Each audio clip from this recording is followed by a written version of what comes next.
আসসালামু আলাইকুম। আমরা কাজ শক্তি ক্ষমতা রিভিশন শুরু করব। আজকের যে লেকচার 1 প্রথম লেকচারটায় আমরা কি কি পড়ব, কৃতকাজের ডিটেলস সম্পর্কে পড়ব, আনত তলে বস্তু তুলতে কৃতকাজ কীরকম হয় সেগুলো দেখব, ভরকেন্দ্রের স্মরণ সংক্রান্ত কৃতকাজগুলো দেখব এবং কুয়ার পানি তুলে ফেলা সংক্রান্ত কৃতকাজগুলো আমরা দেখব। চলেন শুরু করা যাক। শুরু করব আমরা অ্যাকচুয়ালি কাজ দিয়ে। বেসিক যে কাজটা আছে, কাজের যে ডেফিনেশন, সেই কাজের ডেফিনেশনটা কি ছিল? বল এবং বলের দিকে সরণের উপাংশের গুণফলকে আমরা কাজ বলে থাকি। তাহলে ধরুন এখানে একটা বস্তু আছে এম ভরের বস্তু, এই বস্তুকে একটা বল এফ দেওয়া হলো, ফলে বস্তুটা বলের সাথে থিটা কোণ উৎপন্ন করে এস পরিমাণ সরে গেল। তাহলে বলের দিকে সরণের যে উপাংশ মানে এখানে লম্বাংশ যদি আঁকি, কোন দিকে? বলের দিকে, এই অংশটুকু সেটা হবে এস কস থিটা। তাহলে কৃতকাজ ডব্লিউ ইকুয়ালস টু বল এফ এবং বলের দিকে সরণের উপাংশ এস কস থিটা, এখান থেকে W equals to F S cos theta পাবো। আর যদি এখন ভেক্টর আকারে চিন্তা করি তাহলে W equals to F dot S. এখন এই হচ্ছে কাজের বেসিক ডেফিনেশন। আমাদের এখানে আরও কিছু জিনিসপত্র একটু মাথায় রাখি। কাজের যে একক, ডাব্লিউ এর একক, এটা হচ্ছে আমাদের জুল। এখন জুল মানে কি? Newton metre. এখন নিউটন মানে হচ্ছে kilogram metre per second square. তাহলে আমরা আলটিমেটলি পাচ্ছি kilogram metre square per second square. এটা হচ্ছে আমাদের ডাব্লিউ এর একক, একটু ভিন্নভাবে মৌলিক এককগুলাই। এখন এখান থেকে ডাব্লিউ এর মাত্রা তাহলে কি পাবো? ডাব্লিউ এর মাত্রা, কাজের মাত্রা, কিলোগ্রামের জন্য এম, দৈর্ঘ্য এম এর জন্য এল, আর সময়টি এস এর জন্য টি। এম এল স্কোয়ার টি মাইনাস টু, এটা হচ্ছে আমাদের কিসের মাত্রা? কাজের মাত্রা। সো তাহলে আমরা কাজ কিভাবে আসে, কাজের একক, কাজের মাত্রা, এগুলো আমরা জেনে গেলাম। ওকে, এখন আমরা যে জিনিসটা দেখব সেটা হচ্ছে বলের দ্বারা কাজ এবং বলের বিরুদ্ধে কাজ। সো আমরা অলরেডি পড়ে ফেলছি W equals to F dot S, বা W equals to F dot S মানে হচ্ছে এফ এস কস থিটা। তাহলে আপনারা ডেফিনেশন আকারে পড়ছেন যে প্রযুক্ত বল এবং সরণ একই দিকে হলে সেটা হয় বলের দ্বারা কাজ। তাহলে আমরা এইটাকে একটু ডিফারেন্টলি এখন ডিফাইন করব। সো ডিফারেন্টলি যেভাবে ডিফাইন করব সেটা হচ্ছে 0 degree less than theta less than 90 degree, মানে হচ্ছে কোণটা যদি সূক্ষ্মকোণ হয় সেক্ষেত্রে ডাব্লিউ ইকুয়ালস টু আমাদের এফ এস কস থিটা। এখন এই যে কস থিটাটা কি দিবে আমাদেরকে? পজিটিভ ভ্যালু দিবে। তাহলে ডাব্লুটা হয়ে যাচ্ছে পজিটিভ, এটা হচ্ছে বলের দ্বারা কাজ বা ধনাত্মক কাজ। আর যদি হচ্ছে আমরা 90 degree less than theta less than 180 degree করি তাহলে আমাদের যে কস থিটা এটা নেগেটিভ আসবে। তাহলে ডাব্লু সমান এফ এস কস থিটা, আমাদের কস থিটাটা কি আসতেছে? নেগেটিভ আসতেছে। তাহলে ডাব্লুটাই কি হয়ে যাবে? নেগেটিভ হয়ে যাবে। তাহলে আমাদের বলের দ্বারা কাজ যদি হয়, কোনটা হবে? কি কোণ? সূক্ষ্মকোণ। বলের দ্বারা কাজ, তাহলে কোনটা হবে? সূক্ষ্মকোণ। কখন? যদি বলের দ্বারা কাজ হয়। আর যদি বলের বিরুদ্ধে কাজ হয় তাহলে কোনটা হবে কি আমাদের? স্থূলকোণ। বলের বিরুদ্ধে কাজ। সো এই হচ্ছে আমাদের বলের দ্বারা কাজ, বলের বিরুদ্ধে কাজ। আমরা এখন একটা এক্সাম্পল একটু দেখে রাখি যে বলের দ্বারা কাজ, বলের বিরুদ্ধে কাজের এক্সাম্পল কীরকম হতে পারে। ধরেন এটা পৃথিবীর পৃষ্ঠ থেকে একটা বস্তুকে আপনি উপরের দিকে টেনে তুলতে চান। তাহলে উপরের দিকে টেনে তোলার জন্য আপনি উপরের দিকে একটা বল দিলেন এফ। এখন বস্তুর ওজন এমজি কোন দিকে কাজ করে? বস্তুর ওজন এমজি কাজ করে সোজা নিচের দিকে, এবং বস্তুটা উপরের দিকে এই উচ্চতায় আপনি তুলে ফেললেন। তাহলে একটা জিনিস খেয়াল করেন, এফ বলটা কে দিচ্ছে? মহাকর্ষীয় ক্ষেত্র না, এফ বল দিচ্ছেন আপনি। তাহলে এজেন্ট বা বাহ্যিক বল দ্বারা কৃত কাজ, এখানে যদি বলি এজেন্ট বা বাহ্যিক বল দ্বারা কৃত কাজ,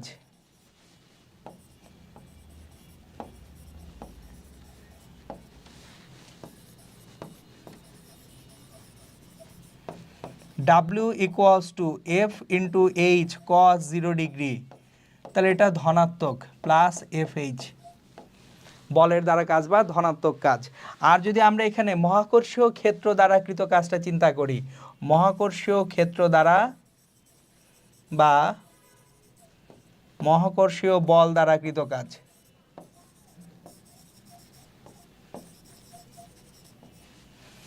মহাকর্ষীয় বলটা আমাদের অ্যাকচুয়ালি কোন দিকে কাজ করতেছে, উপরের দিকে না নিচের দিকে? নিচের দিকে। তাহলে মহাকর্ষীয় বল দ্বারা কৃত কাজ W = mg into H into cos 180 degree, কারণ mg এবং h পরস্পর বিপরীত দিকে আছে। তাহলে দেখেন তো এটা কি প্লাস হলো না মাইনাস হলো? এটা মাইনাস mg h হবে। এই হচ্ছে বলের দ্বারা কাজ এবং বলের বিরুদ্ধে কাজের একেবারে ডিটেলস বা বিস্তারিত আলোচনা আমরা করে ফেললাম। সো এই ছিল আমাদের বলের দ্বারা কাজ এবং বলের বিরুদ্ধে কাজ। ওকে, ভালো কথা। নেক্সট যে আলোচনায় যাব সেটা হচ্ছে বল প্রয়োগে স্মরণ হলেও প্রযুক্ত যে বল আছে, স্মরণ হচ্ছে কিন্তু কৃতকাজ শূন্য হতে পারে, তাহলে এইটা কখন হবে বা এটা কোন সিনারিওতে প্রযোজ্য হবে? বল দিয়েছেন, স্মরণ হয়েছে, মানে এফ এবং এস দুটোই আছে কিন্তু কৃতকাজ শূন্য হতে পারে। তো আমরা শুরুতেই পড়ে আসছিলাম W = F.S। দেখেন বল এবং স্মরণের মধ্যবর্তী কোণ থিটা 90 ডিগ্রি হলে, মানে বল এবং স্মরণ লম্বভাবে থাকলে, বল ও স্মরণ লম্বভাবে থাকলে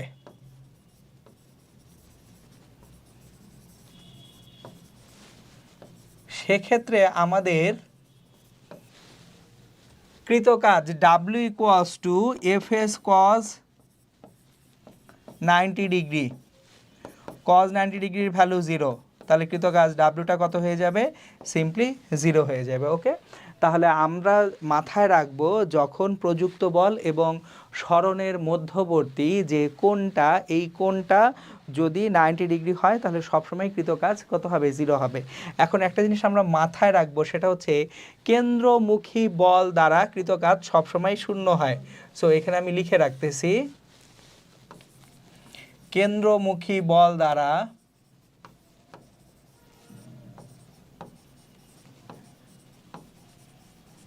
কৃতকাজ শূন্য। কেন কেন্দ্রমুখী বল দ্বারা কৃতকাজ শূন্য? কারণ কেন্দ্রমুখী বল কোন দিকে কাজ করে? কেন্দ্রের বরাবর কাজ করে। তাহলে কেন্দ্র বরাবর যদি বল কাজ করে, তার সঙ্গে যে স্মরণের উপাংশটা আছে বা স্মরণের ডিরেকশনটা আছে, সেটা অ্যাকচুয়ালি আমাদের 90 ডিগ্রি কোণ উৎপন্ন করবে। সো কৃতকাজের মান 0 হয়ে যাবে।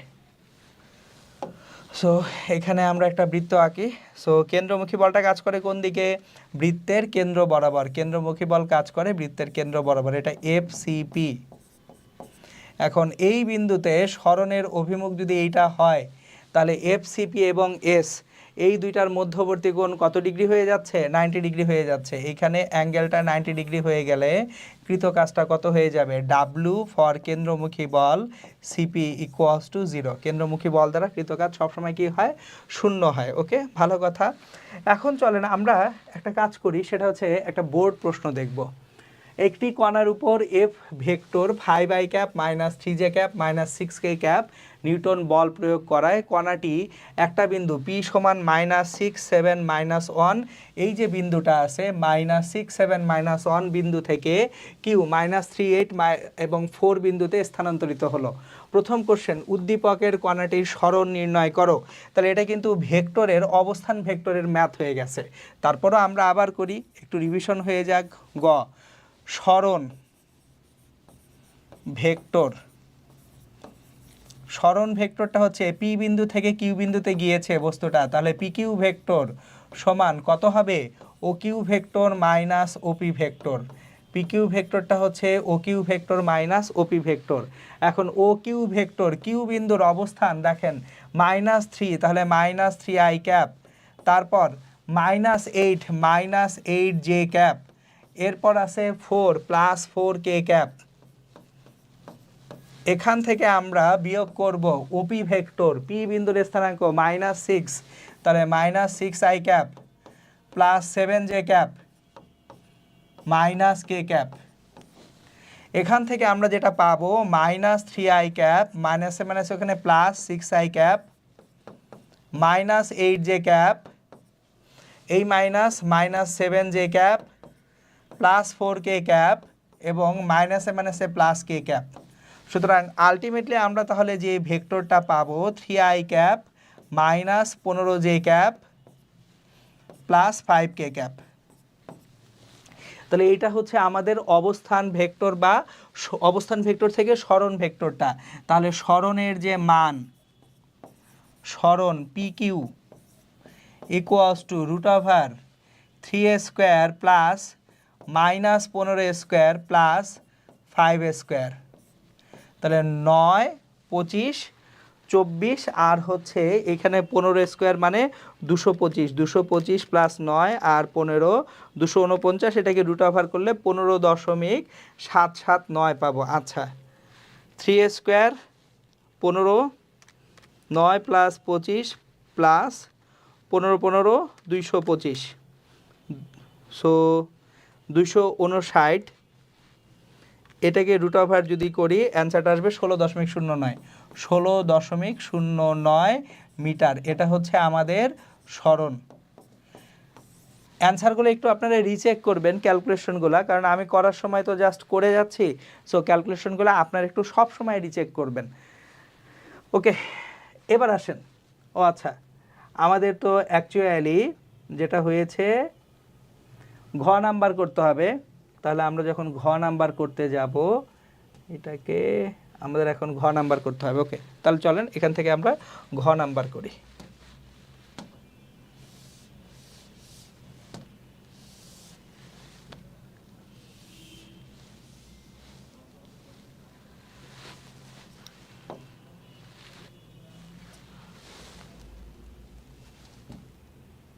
আমরা হচ্ছে এখন ঘ নাম্বারে যাব। এখানে উল্লেখিত বলটি কেন্দ্রমুখী বল ছিল কিনা সেটা আমাদেরকে অ্যাকচুয়ালি দেখতে বলা হয়েছে। যে বলটা আছে এই বলটা কেন্দ্রমুখী বল ছিল কিনা সেটা আমাদেরকে দেখতে বলা হয়েছে। তাহলে দেখেন আমরা এখন যেটা করব, যে এই বলটা ছিল, এই বলটা কি কেন্দ্রমুখী বল কিনা সেটা আমরা বিচার বিশ্লেষণ করব। এখন দেখেন একটু আগেই দেখাইছি যে কেন্দ্রমুখী বল দ্বারা কৃত কাজ কত হয়, 0 হয়। তাহলে আমরা অ্যাকচুয়ালি যে কাজটা করব সেটা হচ্ছে কৃত কাজটা দেখাবো 0 হচ্ছে কিনা। যদি কৃত কাজটা 0 হয় তার মানে এটা কি দ্বারা কৃত কাজ, এটা হচ্ছে কেন্দ্রমুখী বল দ্বারা কৃত কাজ। তাহলে ঘ নাম্বার করার জন্য আমরা এখানে এই যে ঘ নাম্বার যেটা করব, তাহলে কৃত কাজ W equals to F dot S. তাহলে এফ ভেক্টরটা minus 5i cap minus 3j cap minus 6k cap, আর এস ভেক্টরটাই কিন্তু একটু আগের পিকিউ ভেক্টরটা। সো আমাদের পিকিউ ভেক্টরটা কত বের হয়েছিল, 3i cap minus 15j cap plus 5k cap. তাহলে পিকিউ ভেক্টরটা বের হয়েছিল 3i cap minus 15j cap. So dot 3i cap minus 15j cap plus 5k cap. তাহলে এখন -5 ইন্টু 3 -15, -3 ইন্টু -15 প্লাস 45 -30, সুন্দর মতো -45 প্লাস 45 কত হয়ে গেল, 0 হয়ে গেল। সুতরাং এখানে কৃত কাজ 0। তাহলে আমাদের যে উল্লেখিত বলটি কেন্দ্রমুখী বল ছিল, কৃত কাজ 0, সুতরাং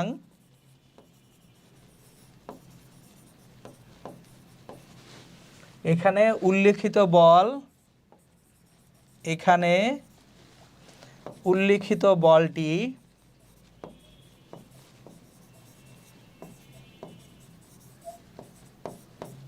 কেন্দ্রমুখী বল ছিল, কেন্দ্রমুখী বল ছিল। হয়ে গেল এটা। ওকে, এখন আমরা নেক্সট যে টপিকের আলোচনায় যাব সেটা হচ্ছে আমাদের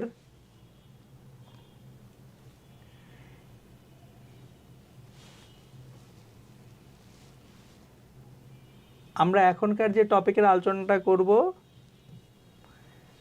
সেটা হচ্ছে আনত তলে বস্তু সমবেগে উপরে তুলতে কৃত কাজ। একটা আনত তলে একটা বস্তুকে সমবেগে উপরে তুলব, তাহলে কৃত কাজ কত হবে সেটা জানতে চাই। তাহলে ধরুন এটা একটা আনত তল, এই আনত তল থিটা কোণে আনত।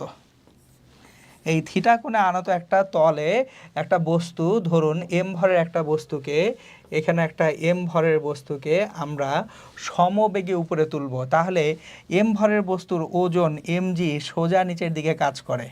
তাহলে mgর একটা উপাংশ নিচের দিকে কাজ করে mg সাইন থিটা।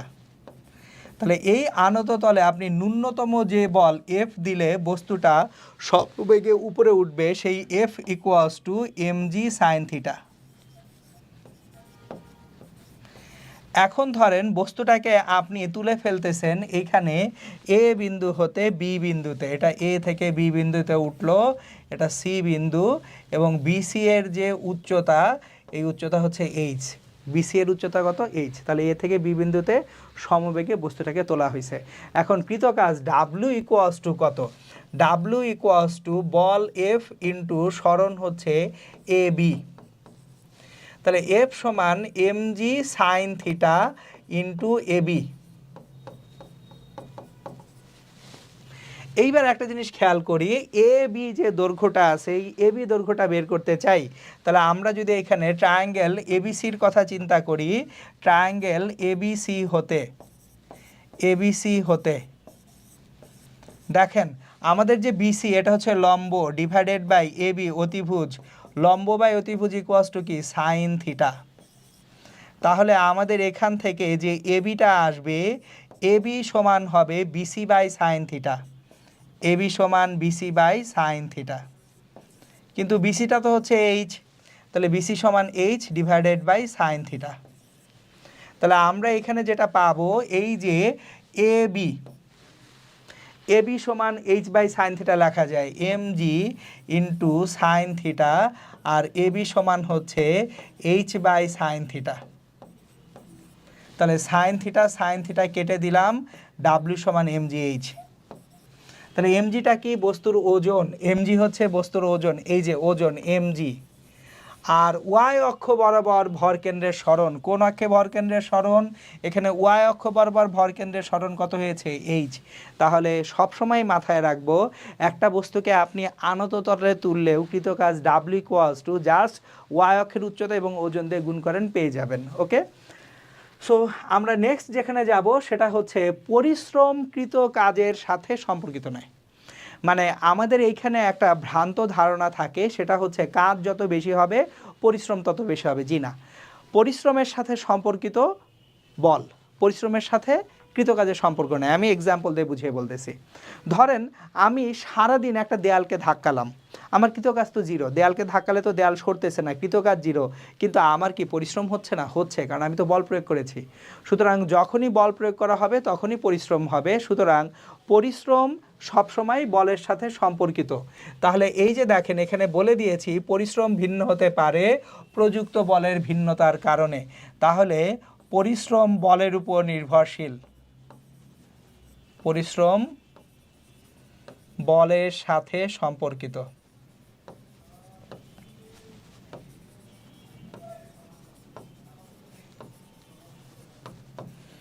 দেখেন জিনিসটা একেবারে চমৎকার একটা এক্সাম্পল দিয়ে আমি আপনাদেরকে বুঝাবো। আমি একটু এইখানে এক্সাম্পল হিসেবে স্পাইডারম্যানকে নিয়ে আসি। স্পাইডারম্যান তো মোটামুটি সবাই দেখছেন এবং সবাই অনেকে স্পাইডারম্যানকে পছন্দও করেন, ঠিক আছে।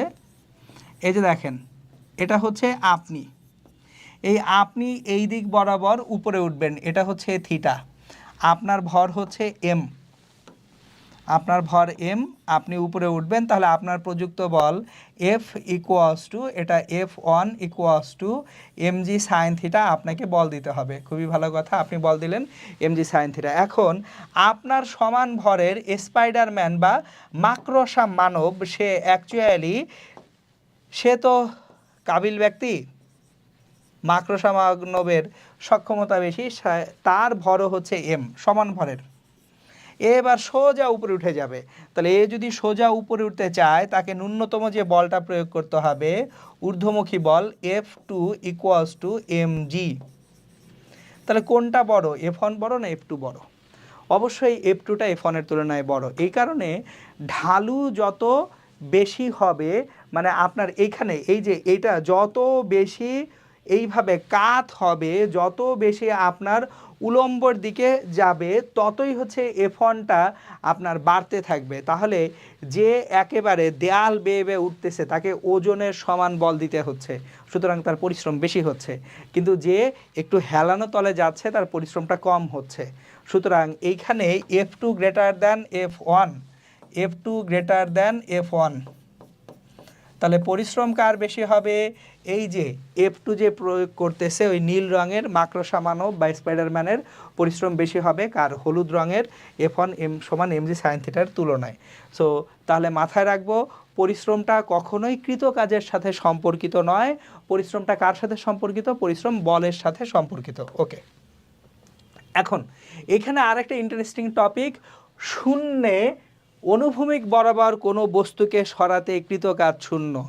এটা বেশ ভালো একটা কথা যে শূন্যে অনুভূমিক বরাবর একটা বস্তুকে সরাতে কৃতকাজ কী হয়? শূন্য হয়। আমি এক্সাম্পল হিসেবে একটা বস্তু নিয়ে হাতে, সো আমি যে এখানে একটা বস্তু রাখছি, বস্তু এভাবে ধরে আছি, তাহলে এই বস্তুটার ওজন কোন দিকে কাজ করে? সোজা উপর দিকে কাজ করে, তাই না? না, এই বস্তুটার ওজন কাজ করে নিচের দিকে, তাহলে আমার প্রযুক্ত বল এদিকে কাজ করে, এই যে উপরের দিকে। এইবার আমি যখন এই বস্তুটাকে শূন্যে নিয়ে আস্তে আস্তে সামনের দিকে হাঁটবো, আমি সরতেছি কোন অক্ষে? এক্স অক্ষে, আর আমি বল দিচ্ছি কোন অক্ষে? ওয়াই অক্ষে। খেয়াল করেন আমার যে প্রযুক্ত বল সেটা হচ্ছে ওয়াই অক্ষে ধরে রাখার জন্য, কিন্তু আমি সরতেছি কোন অক্ষে? এক্স অক্ষে। তাহলে ওয়াই অক্ষের সাথে এক্স অক্ষের মধ্যবর্তী কোণ কত? 90 ডিগ্রি। তাহলে কৃতকাজ কত? 0। তাহলে শূন্যে একটা বস্তুকে যদি অনুভূমিক বরাবর আমরা সরাই, কৃতকাজ কত হয়ে যায়? 0 হয়ে যায়। সো একটা বস্তুকে ধরেন আপনি শূন্যে এখান থেকে এখানে সরালেন, বস্তুর ওজন mgকে ব্যালেন্স করার জন্য আপনি F বল দিচ্ছেন এই দিকে।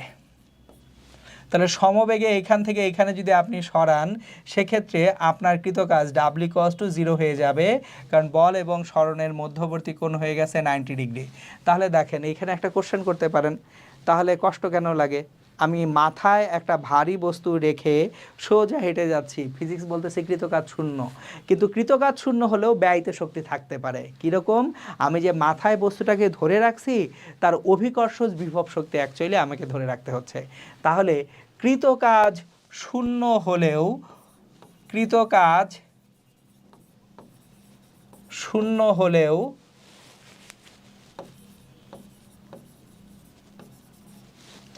শক্তি ব্যয় হতে পারে। বেশ মজার জিনিস এগুলা।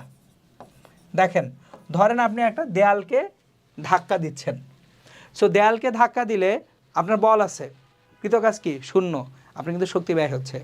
একইভাবে আমার মাথায় একটা বোঝা নিয়ে আমি হেঁটে যাচ্ছি সোজা, কৃতকাজ শূন্য, কিন্তু যেহেতু আমার অভিকর্ষজ বিভব শক্তি আছে মাথার বোঝাটার, এই অভিকর্ষজ বিভব শক্তিটা ধরে রাখার জন্য আমাকে শক্তি ব্যয় করতে হবে। সো অলওয়েজ খেয়াল রাখবেন, কাজ শূন্য মানে এই না যে ব্যয়িত শক্তি শূন্য, কৃতকাজ শূন্য হলেও ব্যয়িত শক্তি থাকতে পারে।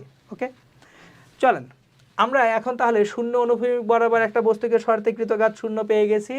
এইবার আমরা একটু দেখব ধ্রুব বল এবং পরিবর্তনশীল বল দ্বারা কৃতকাজ।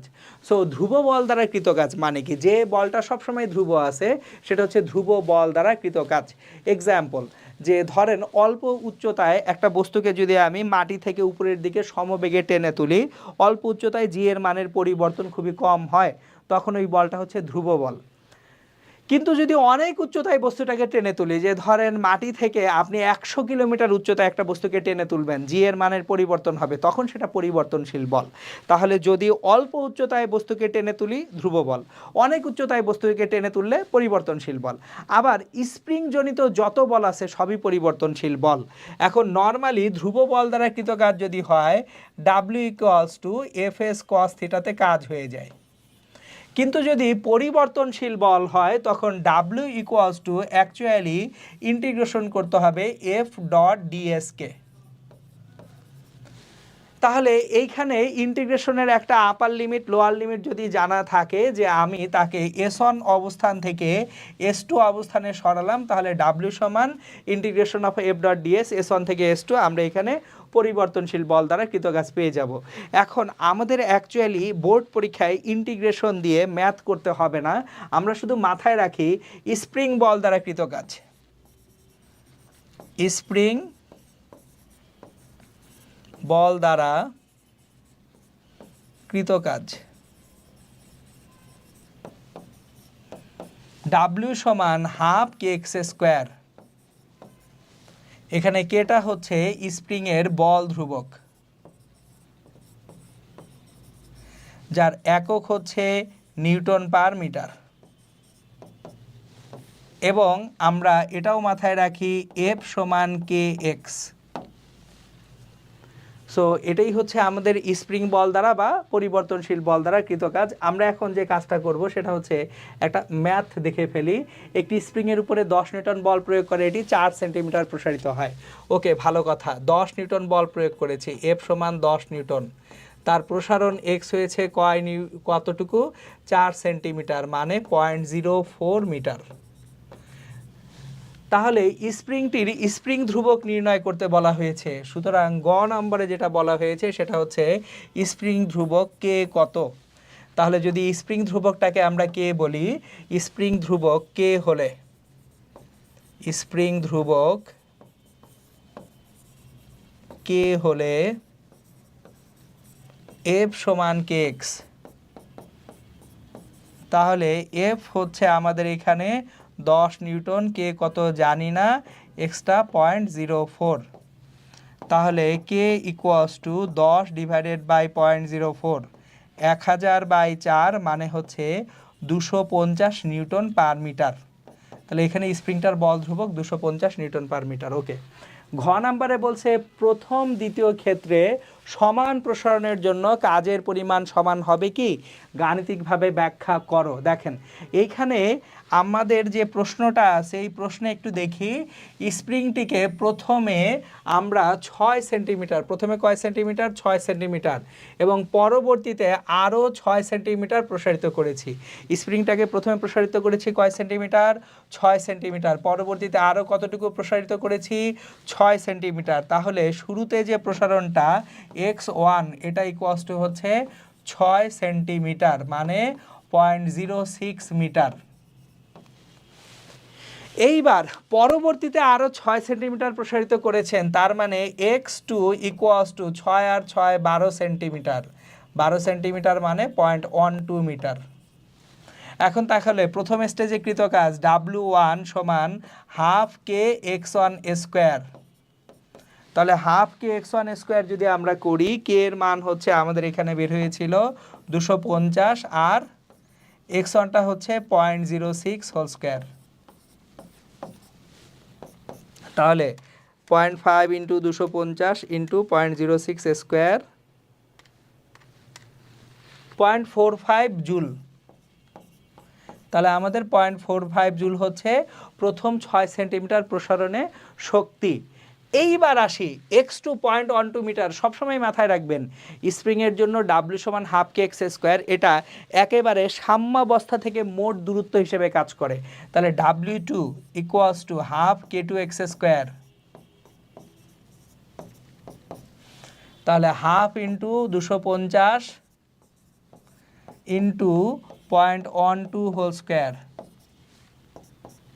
তাহলে 250 into 0.5 into 0.12 x square, 1.8 joule. এখন দেখেন আমার এই 1.8 জুল এইটা কি শুধুমাত্র পরের 6 সেন্টিমিটারের জন্য না, এই 1.8 জুল হচ্ছে একেবারে শুরু থেকে শুরু করে টোটাল 12 সেন্টিমিটার পর্যন্ত। শুরু থেকে শুরু করে কত সেন্টিমিটার পর্যন্ত, 12 সেন্টিমিটার পর্যন্ত হচ্ছে আমাদের। তাহলে এইখানে কৃতকাজটা কত আসছে, 1.8 জুল। তাহলে 1.8 জুলটা আসলে একেবারে শুরু থেকে শুরু করে কত সেন্টিমিটার পর্যন্ত, একেবারে শুরু থেকে শুরু করে আমাদের 12 সেন্টিমিটার পর্যন্ত কৃতকাজটা হচ্ছে আমাদের 1.8 জুল। তাহলে আমরা এখানে বলতে পারি পরবর্তী 6 সেন্টিমিটারের জন্য কৃতকাজ, প্রথম 6 সেন্টিমিটারের জন্য 0.45 জুল, টোটাল 12 সেন্টিমিটারের জন্য আমাদের 1.8 জুল। তাহলে পরবর্তী 6 সেন্টিমিটারের জন্য কৃতকাজ, পরবর্তী 6 সেন্টিমিটার এর জন্য কৃতকাজ।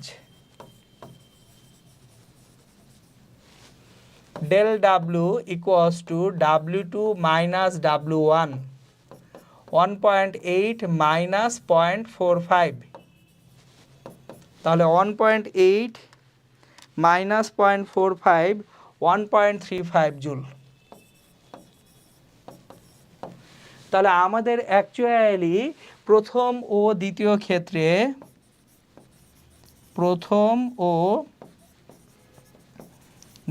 ক্ষেত্রে সমান প্রসারণের জন্য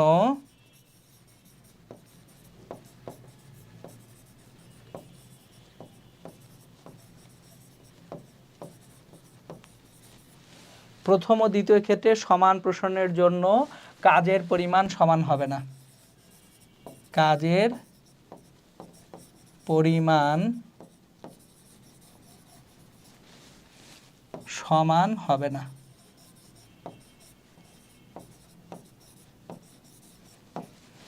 এই হচ্ছে তাহলে পরিবর্তনশীল বল দ্বারা কৃত কাজ, মানে স্প্রিং বল দ্বারা কৃত কাজ। এখন আমরা যেটা দেখব সেটা হচ্ছে ভর কেন্দ্রের সরণ সংক্রান্ত কৃত কাজ। সো আমরা ভর কেন্দ্রকে যদি এক জায়গা থেকে আরেক জায়গায় সরাই, সবসময় কৃত কাজ হবে ওজন ইন্টু ওয়াই অক্ষ বরাবর ভর কেন্দ্রের সরণ। তাহলে একটা বস্তুকে সরালে কৃত কাজ ডাব্লিউ সমান অলওয়েজ হবে ওজন ইন্টু ওয়াই অক্ষ বরাবর ভর কেন্দ্রের সরণ এইচ, ওয়াই অক্ষে ভর কেন্দ্রের সরণটা এইচ। সো এইটুকু মাথায় রেখে এইটা দিয়ে আমরা অনেক গাণিতিক সমস্যার সমাধান করব। চলেন শুরু করি। আয়তাকার ঘনবস্তুকে এক উচ্চতা হতে অন্য উচ্চতায় তোলা। ধরেন একটা আয়তাকার ঘনবস্তু আছে, সেটা আপনার মাটিতে রাখা আছে, এটা মাটি, এখানে ধরেন একটা টেবিল আছে, টেবিলের উপরে এখানে আমি তুলব।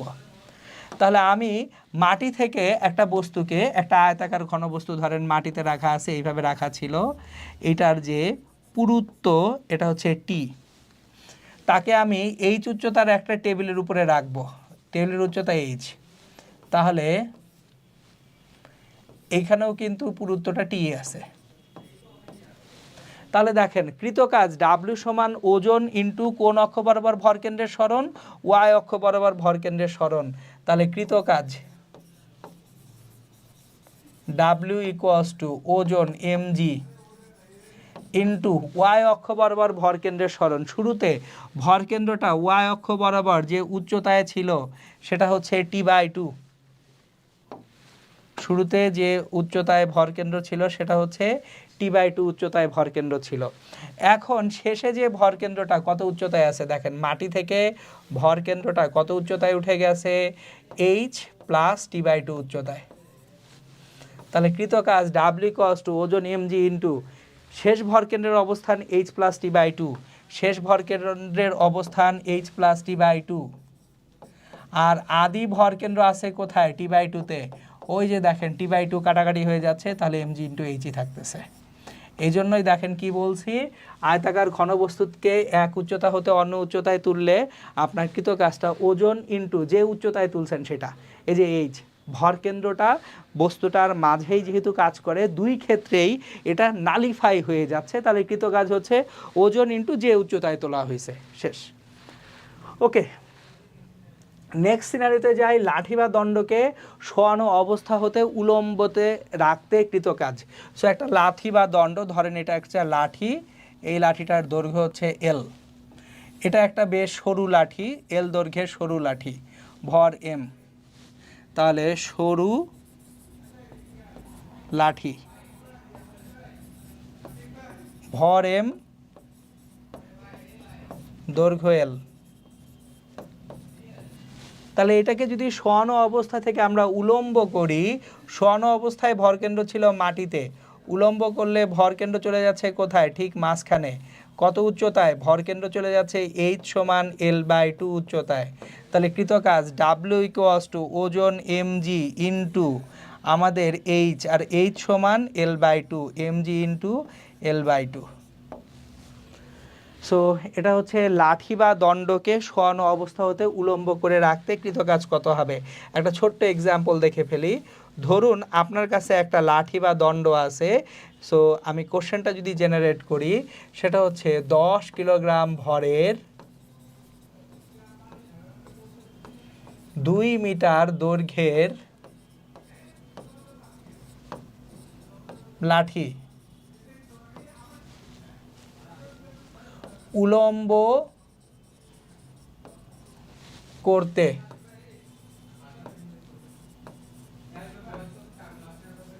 মাটিতে শোয়ানো হতে, মাটিতে শোয়ানো অবস্থা হতে।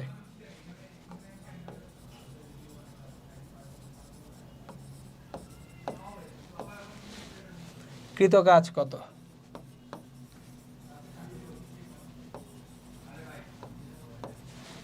তাহলে 10 কিলোগ্রাম ভরের 2 মিটার দৈর্ঘ্যের লাঠি, সেটাকে আমরা অ্যাকচুয়ালি মাটিতে শোয়ানো অবস্থা থেকে উলম্ব করতে কৃতকাজ W সমান mg ইন্টু এইচ, কিন্তু এইচটা অ্যাকচুয়ালি কত এখানে L/2। তাহলে এম কত? এম হচ্ছে 10 কিলোগ্রাম, জি কত? 9.8, L/2, এল হচ্ছে 2 মিটার, তাহলে এল হচ্ছে 2 মিটার, 2/2 1, 10 ইন্টু 9.8, তাহলে কত নিউটন হয়ে যাবে, কত জুল হবে? 98 জুল হবে আমাদের। তাহলে এই দণ্ডটাকে উলম্ব করতে কৃত কাজ। ওকে, আসেন নেক্সট আগাই। লাঠি বা দণ্ডকে শোয়ানো অবস্থা হতে কাত করে রাখতে কৃত কাজ। সো শোয়ানো ছিল, শোয়ানো থেকে আমরা কি করব? কাত করব। সো ধরেন একটা লাঠি বা দণ্ড নেই, লাঠি বা দণ্ডটা আমার এখানে মাটিতে শোয়ানো ছিল। সো একটা লাঠি বা দণ্ড ধরেন এরকম শোয়ানো ছিল, এটাকে শোয়ানো অবস্থা থেকে আমরা কাত করব। তাহলে যখন আমরা এই লাঠি বা দণ্ডটাকে শোয়ানো অবস্থা থেকে কাত করতে যাব, এইভাবে ধরেন কাত করে রাখলাম, তাহলে কৃতকাজ কত? এখন দেখেন কৃতকাজ মানে কি? ওজন ইন্টু ওয়াই অক্ষ বরাবর ভরকেন্দ্রের সরণ। ওয়াই অক্ষে আগে ভরকেন্দ্রটা ছিল এইখানে, মাটিতে ছিল, এখন ওয়াই অক্ষে ভরকেন্দ্রটা হয়ে গেছে এইটা। তাহলে যদি আমার লাঠিটাকে আমি এইভাবে ধরেন কোনো একটা দেয়ালে হেলান দিলাম, এই দেয়ালের উচ্চতাটা ধরেন এইচ উচ্চতার দেয়াল, তাহলে ভরকেন্দ্রটা কত উচ্চতায় উঠছে? এটুকু হবে h/2। কারণ দেখেন একটা সমকোণী ত্রিভুজের, এটা হচ্ছে অতিভুজ, অতিভুজের মধ্যবিন্দু থেকে যদি লম্ব টানা হয়, তাহলে এই যে লম্বটা তৃতীয় বাহুর সমান্তরাল এবং দৈর্ঘ্যে তার অর্ধেক, বাচ্চাবেলায় পড়ে আসছেন। তাহলে লাঠির ভর যদি হয় m, এইখানে কৃতকাজ W = mg h/2। সো এখানে কিন্তু এইচটা লাঠির দৈর্ঘ্য না, মাইন্ডিড, লাঠির দৈর্ঘ্যটা এইখানে কৃতকাজের সাথে সম্পর্কিতই না, এখানে কত উচ্চতায় লাঠিটাকে হেলানো দেওয়া হয়েছে সেটা ইস্যু।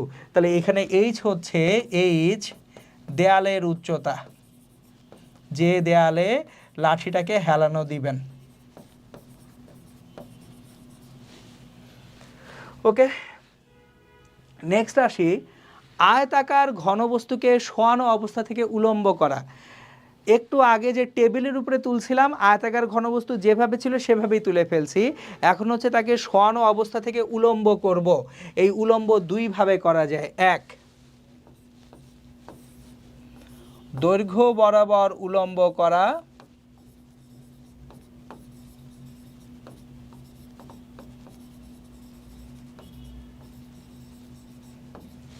আর দুই,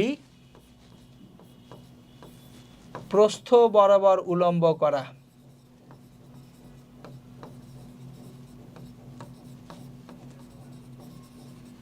আপনি চাইলে দৈর্ঘ্য বরাবর উলম্ব করতে পারেন, প্রস্থ বরাবর উলম্ব করতে পারেন। দুটো সিনারিও আমি আপনাদেরকে দেখিয়ে রাখবো। তাহলে চলেন একটা আয়তাকার ঘনবস্তু নেই।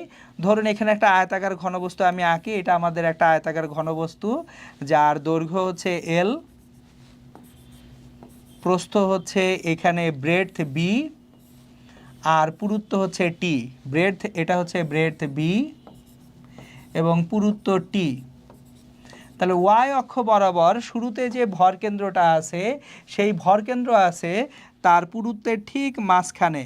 তার মানে ওয়াই অক্ষ বরাবর ভরকেন্দ্র শুরুতে আছে T/2 উচ্চতায়। এখন এটাকে আমরা দৈর্ঘ্য বরাবর উলম্ব করব। সো দৈর্ঘ্য বরাবর উলম্ব করা মানে এই যে ঘন বস্তুটা আছে, এটার দৈর্ঘ্যটা এখন এইভাবে লম্বভাবে থাকবে। তাহলে গল্পটা এই রকম।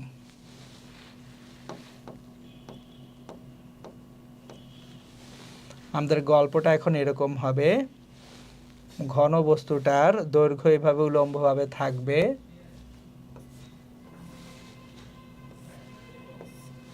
তাহলে আমাদের ঘনবস্তুর এই যে ভর কেন্দ্রটা দৈর্ঘ্যের ঠিক অর্ধেকে কিন্তু চলে গেল। তাহলে ঘনবস্তুর যে ভর কেন্দ্রটা, চূড়ান্ত ভর কেন্দ্র, সেটা ওয়াই অক্ষ বরাবর ভর কেন্দ্রটা আছে L/2 উচ্চতায়। তাহলে এই বস্তুটার ভর যদি হয় m, কৃতকাজ W = ওজন mg ইন্টু কোন অক্ষে ভর কেন্দ্রের সরণ ওয়াই অক্ষে, শেষ ভর কেন্দ্র কোথায় L/2-তে, আদি ভর কেন্দ্র কোথায় T/2-তে।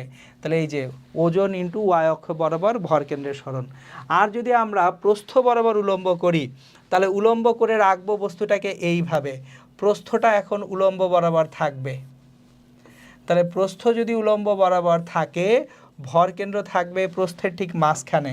তাহলে প্রস্থের মাঝখানে ভর কেন্দ্র চলে গেলে ভর কেন্দ্র এখন আসে B/2 উচ্চতায়।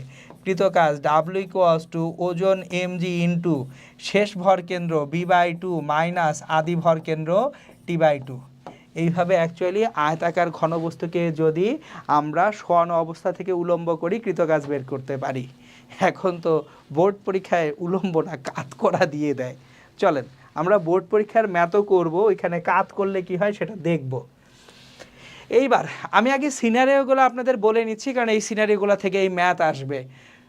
অনেকগুলি ব্লককে একসাথে করে স্তম্ভ তৈরি করা, মানে আপনার অনেকগুলো ব্লক মাটিতে শোয়ানো আছে, এই ব্লকগুলোকে এক করে স্তম্ভ তৈরি করবেন। তাহলে এটা হচ্ছে আপনার block number 1, block number 2, block number 3, block number 4। আমি 4টা দিয়ে বুঝাই। কয়টা ব্লক আছে? 4টা ব্লক। কোথায় আছে? মাটিতে আছে। তাহলে এই 4টা ব্লক কোথায় আছে আমাদের? এই 4টা ব্লক হয়তোবা মাটিতে এইভাবে বসানো আছে। 4টা ব্লক মাটিতে বসানো। আমরা এখন একটার উপরে আরেকটা ব্লক বসাবো। তাহলে ব্লকগুলোকে আমরা চিহ্নিত করি। এই ব্লকটা হচ্ছে 1, এটা হচ্ছে 2, এটা 3, এটা 4। প্রতিটা ব্লকের উচ্চতা সেম, প্রত্যেকটা ব্লকের উচ্চতা h, এটার উচ্চতা h, এটার উচ্চতা h, এটার উচ্চতা h, এটার উচ্চতা h। এখন 1-এর উপরে কে বসবে?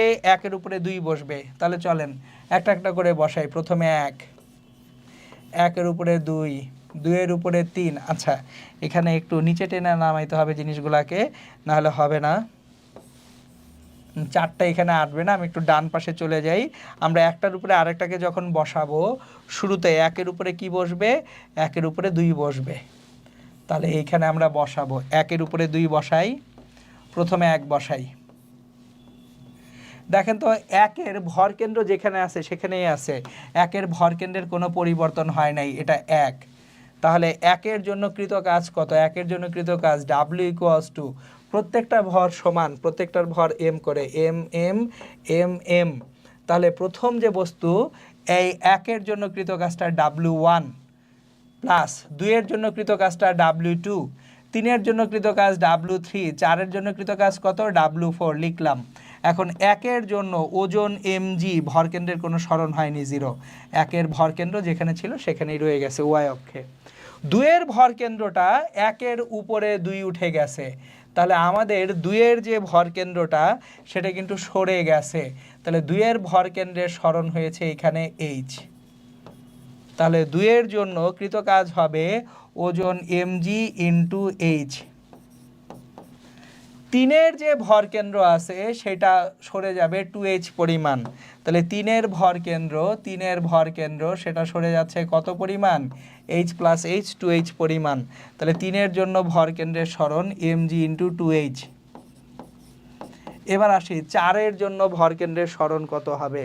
আমাদের 4-এর জন্য ভর কেন্দ্রের সরণ হবে mg into 3h plus mg into, দেখেন 4 উঠে গেছে এইখানে, এটা 4। তাহলে 4-এর ভর কেন্দ্র 3h উচ্চতায় উঠে গেল। তাহলে mg ইন্টু 3h। তাহলে কৃত কাজ mg into 0 plus h plus 2h plus 3h, total 6mgh হচ্ছে কৃত কাজ। তাহলে একটার উপর আর একটা যদি আমরা এইভাবে ব্লক বসিয়ে স্তম্ভ তৈরি করি তাহলে কৃত কাজ এইটা আসে। এখন আমরা সূত্রটাকে যদি এইভাবে বলি যে n সংখ্যক ব্লক একটির উপর আরেকটি বসিয়ে স্তম্ভ তৈরিতে কৃত কাজ, n সংখ্যক ব্লক m ভরের এইচ উচ্চতার ব্লক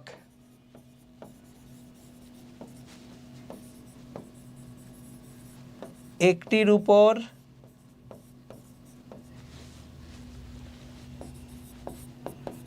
আরেকটি বসিয়ে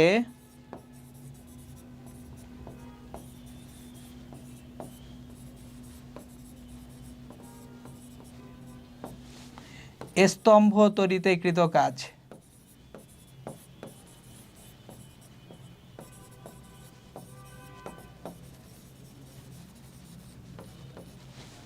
তাহলে ডাব্লিউ ইকুয়ালস টু mg, শুরুটা 0 plus h plus 2h plus 3h, শেষটা nতম যে ব্লকটা হবে সেটার জন্য n-1h। একটু খেয়াল করেন, এখানে আমরা 4টা ব্লক নিয়ে কাজ করেছিলাম, 0h 2h 3h, চতুর্থ ব্লকের জন্য 3h ছিল, তাহলে nতম ব্লকের জন্য n-1h।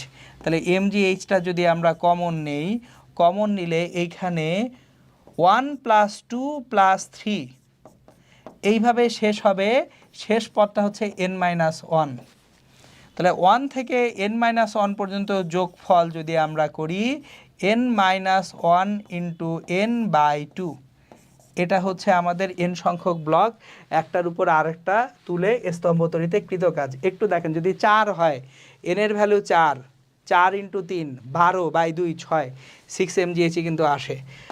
তাহলে সূত্রটাকে আলাদাভাবে যদি লিখে রাখতে চাই, W equals to mgh into n/2, এই সূত্রটা আমরা ডিরেক্টলি ফর্মুলা আকারে ইনশাল্লাহ ব্যবহার করতে পারবো পরীক্ষায়। সো আমরা পেরেশান না হয়ে এই সূত্রটা ব্যবহার করে দেব পরীক্ষায়।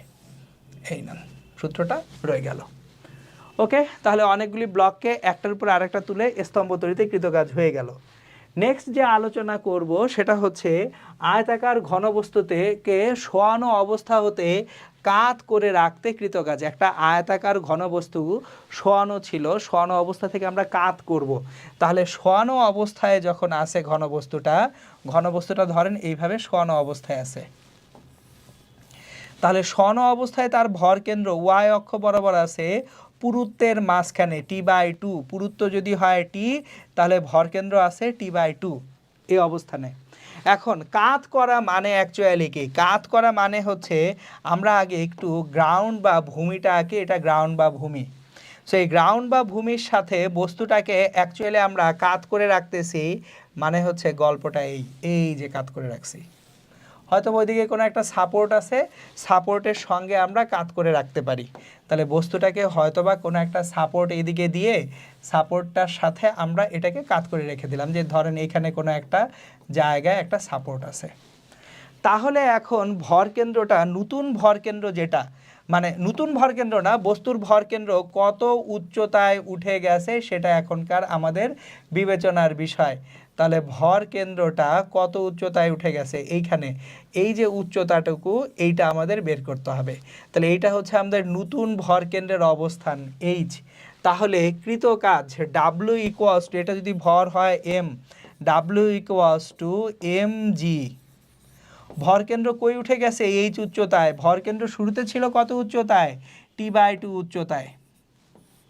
এখন চ্যালেঞ্জ তাহলে এই এইচটা বের করা। আমি গাণিতিকভাবে এইচ বের করতে শেখাবো। এইচের জন্য কোনো ফর্মুলা বা সূত্র আমি মুখস্থ করতে নিষেধ করি, কারণ এত ফর্মুলা মনে থাকবে না। আপনারা কনসেপ্টটা বুঝেন, এইচ আপনি বের করতে এখনই শিখে যাবেন, এইচ আপনি বের করতে শিখবেন ম্যাথে। তাহলে দেখেন, সিলেট বোর্ড 2022 সালের যে প্রশ্ন, এই প্রশ্নটা একটু পড়ি। প্রতিটি 0.125 কিউবিক মিটার আয়তনের এবং 250 কিলোগ্রাম ভরের 4টি ব্লককে পরপর সাজিয়ে স্তম্ভ তৈরি করা হলো। সো স্তম্ভ তৈরির ম্যাথ, 4টা ব্লককে। উদ্দীপকে বর্ণিত স্তম্ভের উপর হতে কোনো একটি বস্তুকে ফেলে দিলে ভূমি হতে কত উচ্চতায় গতিশক্তি বিভব শক্তির দ্বিগুণ হবে? চমৎকার কোশ্চেন। 9-10-এর সঙ্গে একটা চমৎকার মিলবন্ধন আছে। সো 9-10-এর সাথে মিলবন্ধন কি? ওই বিভব শক্তি গতিশক্তির। তাহলে গ নাম্বারটা যদি চিন্তা করি, কয়টা ব্লক? 4টা ব্লক। প্রত্যেকটা ব্লকের আয়তন কত? 0.125 ঘনমিটার। তাহলে প্রতি ব্লকের আয়তন কিছু বলা না থাকলে এগুলা হচ্ছে ঘনক। প্রতি ব্লকের আয়তন ইকুয়ালস টু 0.125 কিউবিক মিটার। তাহলে প্রতি ব্লকের উচ্চতা এইচ, তাহলে এটাকে কিউবিক রুট করি, জিনিসটা বোঝার চেষ্টা করেন। দেখেন একটা ঘনকের আয়তন কত, এ কিউব, তাহলে এখানে এইচ যদি উচ্চতা হয় আয়তন কত, এইচ কিউব, তাহলে এইচ কত, কিউবিক রুট 0.125 মিটার, যেটা অ্যাকচুয়ালি ক্যালকুলেট করে দেখবেন 0.5 মিটার চলে আসবে। তাহলে প্রত্যেকটা ব্লকের উচ্চতা হচ্ছে এইচ সমান 0.5 মিটার। এখন এরকম কয়টা ব্লক আপনি রাখছেন, 4টা ব্লক রাখছেন, এরকম আপনি ব্লক রাখছেন 1 2 3 4। তাহলে এই 4টা ব্লকের একদম শীর্ষ থেকে যদি একটা বস্তুকে আপনি ছেড়ে দেন, তার মানে আপনি কত উচ্চতা থেকে বস্তু ছাড়তেছেন, 4টা ব্লক উচ্চতা কত, 0.5 0.5 0.5 0.5, 4টা 0.5, তার মানে 2 মিটার উচ্চতা থেকে আপনি বস্তুটাকে ছাড়তেছেন। কত উচ্চতা থেকে বস্তু ছাড়তেছেন, 2 মিটার উচ্চতা থেকে বস্তুটাকে ছাড়তেছেন। প্রশ্ন করা হয়েছে যে আমার ভূমি হতে কত উচ্চতায় এর বিভব শক্তি গতিশক্তি বিভব শক্তির দ্বিগুণ হবে। তাহলে ভূমি হতে কত উচ্চতায় গতিশক্তি বিভব শক্তির দ্বিগুণ হবে। তাহলে ধরে নেই ভূমি থেকে যে উচ্চতাটা, এই উচ্চতাটা হচ্ছে h1, ভূমি থেকে h1 উচ্চতায় কি হবে, আমাদের গতিশক্তি বিভব শক্তির দ্বিগুণ হবে। মনে করি ভূমি হতে h1 উচ্চতায় গতিশক্তি বিভব শক্তির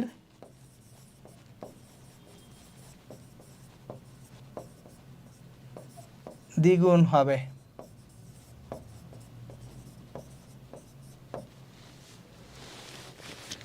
তাহলে দেখেন আমরা এইখানে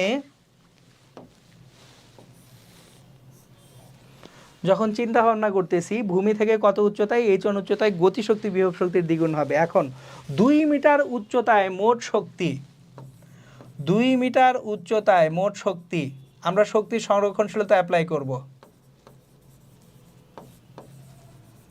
ইকুয়ালস টু h1 উচ্চতায় মোট শক্তি।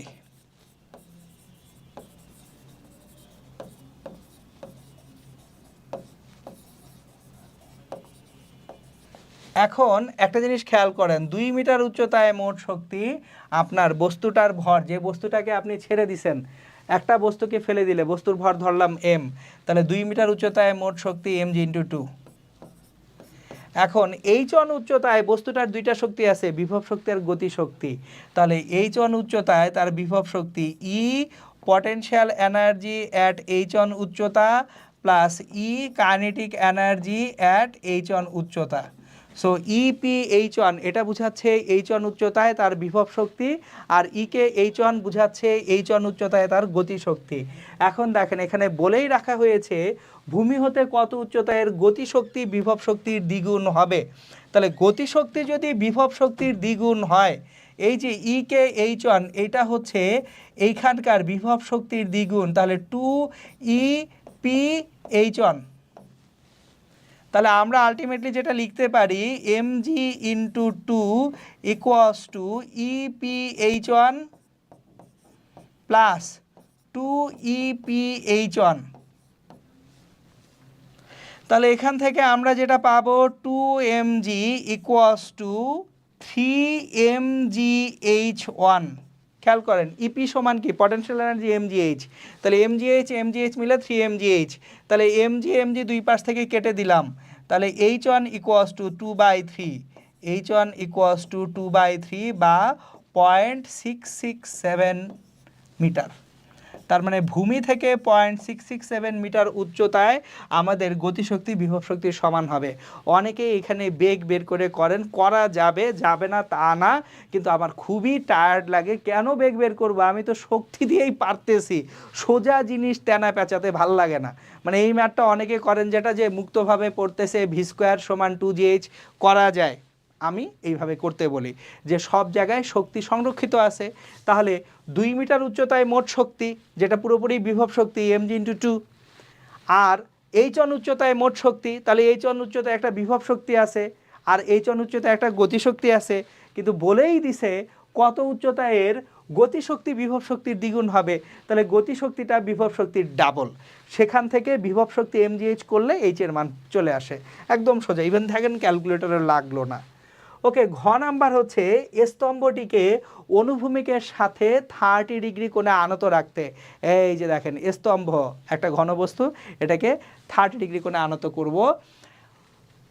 এই আনত করতে কাজ ও উদ্দীপকে বর্ণিত স্তম্ভ তৈরিতে কাজের তুলনামূলক গাণিতিক বিশ্লেষণ দাও। মানে হচ্ছে প্রথমে 4টা ব্লক দিয়ে স্তম্ভ তৈরি করা হয়েছিল, সেটার জন্য কৃত কাজ কত, আর হচ্ছে 30 ডিগ্রি কোণে যে আপনার আনত করা হয়েছে সেটার জন্য কৃত কাজ কত, এই দুইটা কৃত কাজের অনুপাত বা এই দুইটা কৃত কাজের তুলনা করতে বলা হয়েছে। তাহলে চলেন আমরা এখন এই দুইটা কৃত কাজের অনুপাত বা আমরা এই দুইটা কৃত কাজ এর মধ্যে সম্পর্কটাগুলো দেখি। ওকে, এখন আপনার স্তম্ভটাকে আপনি অ্যাকচুয়ালি কি করবেন, 30 ডিগ্রি কোণে আনত করবেন। স্তম্ভটার উচ্চতা কত ছিল, 2 মিটার। তাহলে স্তম্ভের উচ্চতা যদি 2 মিটার থাকে, 2 মিটার উচ্চতার একটা স্তম্ভকে আপনি 30 ডিগ্রি কোণে আনত করতেছেন। এইখানে যে স্তম্ভটা আছে এই স্তম্ভটা আঁকি, সেটাকে এখন কত ডিগ্রি কোণে আনত করা হচ্ছে, 30 ডিগ্রি কোণে স্তম্ভটাকে আনত করতেছেন। এই যে গল্পটা এটা।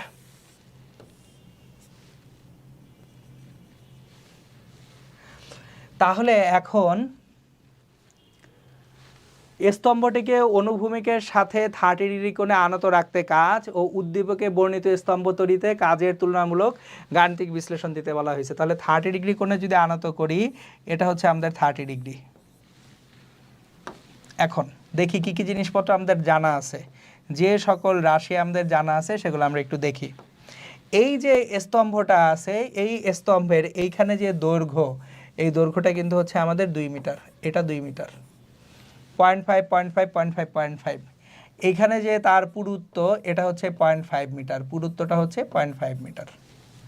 আমাকে বের করতে হবে এই উচ্চতাটা, এই উচ্চতা বের করা আমাদের উদ্দেশ্য। তাহলে এটাকে যদি আমি ও বিন্দু বলি, ও বিন্দু থেকে এই দিক বরাবর যদি একটা রেখা টানি, ও বিন্দু থেকে সোজা এই দিকে রেখা টানলে এটা এখানে এসে পৌঁছায়। এখন এটা যদি 30 ডিগ্রি হয়, ভিতরের এই কোণটাও কত ডিগ্রি, 30 ডিগ্রি। এখন দেখেন আমার এটা যদি 0.5 মিটার হয়, এই জায়গার উচ্চতাটা 0.25 মিটার। এখন ওটা এ, এটাকে বলি এ ও, এটাকে বলি এ, এটাকে বলি বি, এটাকে বলি সি, এটাকে বলি ডি। এখন আমার উদ্দেশ্য হচ্ছে ওডিটা বের করা, মানে কত উচ্চতায় ভরকেন্দ্র চলে গেছে সেটা বের করা হচ্ছে আমাদের উদ্দেশ্য। তাহলে ওডি যদি আমরা এখানে বের করতে চাই, সেক্ষেত্রে একটু দেখেন, আমরা বের করতে চাই কি ওডি। শুরুতে আমাদের অ্যাকচুয়ালি এই যে ঘন বস্তুটা ছিল, স্তম্ভটা ছিল, শুরুতে স্তম্ভটা ছিল কিন্তু মাটিতে। তাহলে মাটিতে তার ভরকেন্দ্র ছিল কত উচ্চতায়, মাটিতে তার ভরকেন্দ্র ছিল 0.25 মিটার উচ্চতায়, মাটিতে ভরকেন্দ্র ছিল 0.25 মিটার উচ্চতায়। তাহলে মাটিতে যদি ভরকেন্দ্রটা 0.25 মিটার উচ্চতায় থেকে থাকে, শেষে এসে ভরকেন্দ্রটা ওডি উচ্চতায় গেছে, এই ওডি উচ্চতাটা বের করতে হবে। তাহলে ওডি উচ্চতাটা বের আমরা কিভাবে করব, দেখেন আমার এখানে বিসিটা 0.25 মিটার জানা আছে, ওবি যে দৈর্ঘ্যটা আছে, এই ওবি দৈর্ঘ্যটা কত বলেন তো, এই পুরোটা 2 মিটার হলে ওবি দৈর্ঘ্যটা, এই যে দৈর্ঘ্যটা আছে এটা কি 1 মিটার হয়ে যায় না? ওবি দৈর্ঘ্যটা এখানে কত মিটার হবে, ওবি দৈর্ঘ্যটা হবে 1 মিটার। আমাদের ওবি দৈর্ঘ্যটুকু 1 মিটার, খুবই ছোট সরু হয়ে গেছে, একটু ভালো মতো প্রকাশ করে দেই। আপনার এটা হচ্ছে 1 মিটার, ওবি দৈর্ঘ্যটা 1 মিটার। হ্যাঁ সুন্দর, এখন বোঝা যাবে চমৎকারভাবে। ওকে, ওবি দৈর্ঘ্যটা 1 মিটার। এখন আমার দরকার এবি দৈর্ঘ্যটা। এবি দৈর্ঘ্যটা কিভাবে বের করব, ত্রিভুজ এবিসিতে আসি। ত্রিভুজ এবিসি অনুযায়ী, ত্রিভুজ এবিসি হতে এই এবিসি ত্রিভুজের বিসিটা আমরা জানি, এই অ্যাঙ্গেলটা 30 ডিগ্রি, বিসিটা কোণের জন্য লম্ব আর এবিটা হচ্ছে ভূমি। তাহলে বিসি লম্ব ডিভাইডেড বাই ভূমি এবি, লম্ব বাই ভূমি মানে ট্যান থিটা, ট্যান 30 ডিগ্রি।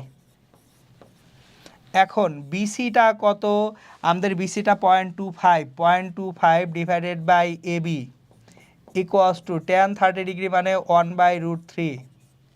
তাহলে এখান থেকে আমাদের এবি যেটা আসবে, এবিটা হবে 0.25 ইন্টু √3 মানে 1.732।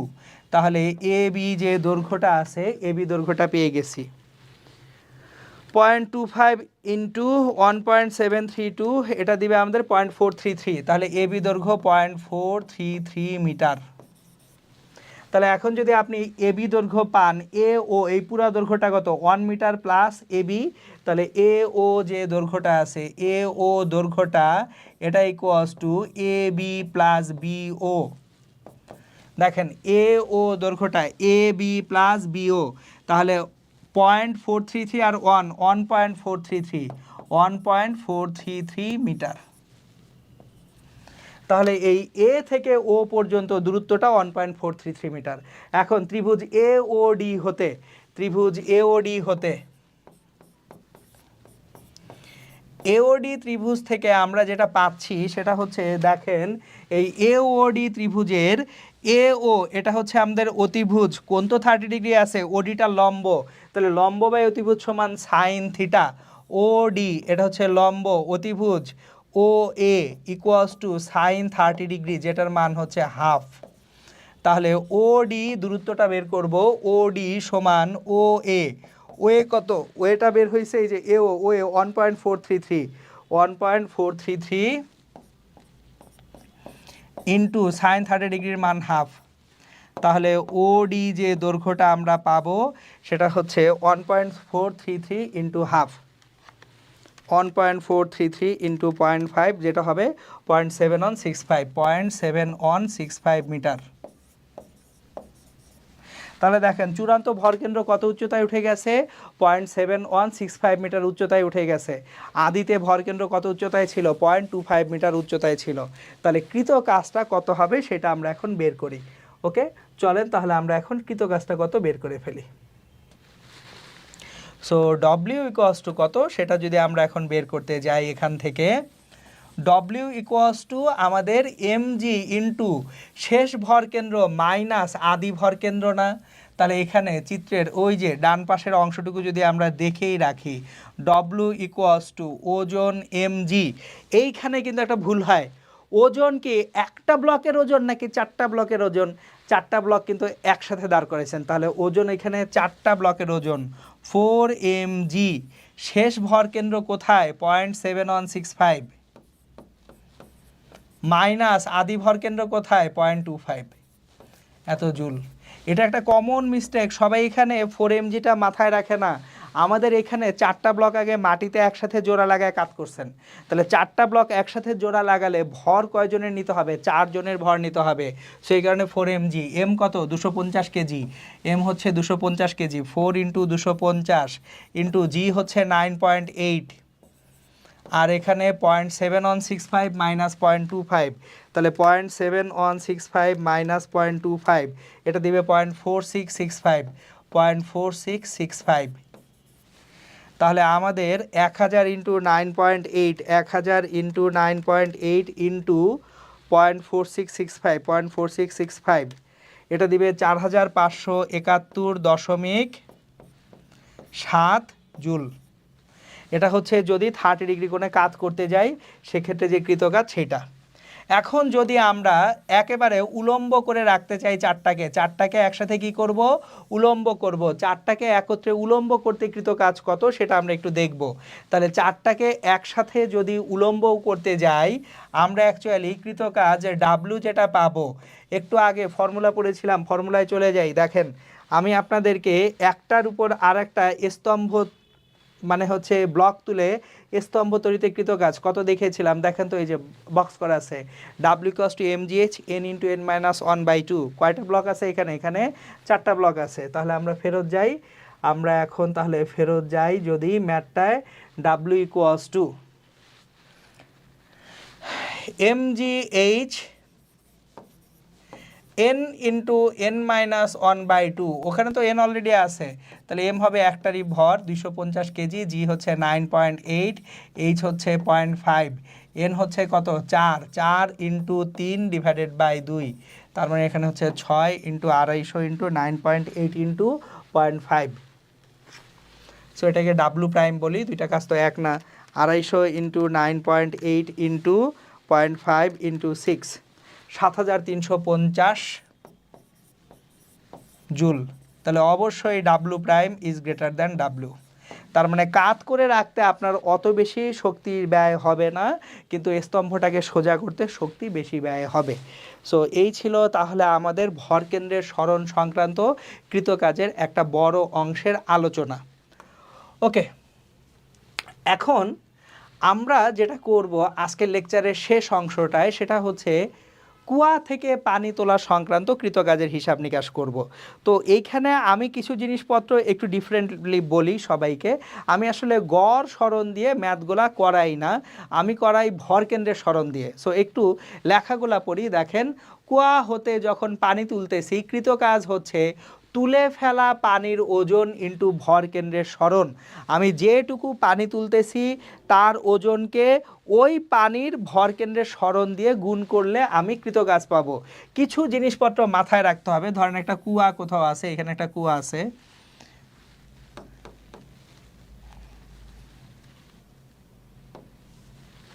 সো আমার এখানে একটা কুয়া আঁকি আমরা আগে। সো ধরেন এখানে একটা কুয়া আছে,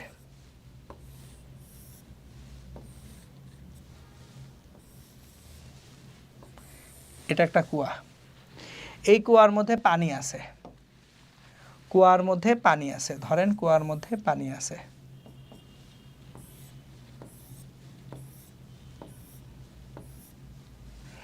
এখন কুয়া থেকে যখন পানি তুলব, কি তুলতেছি? পানি তুলতেছি।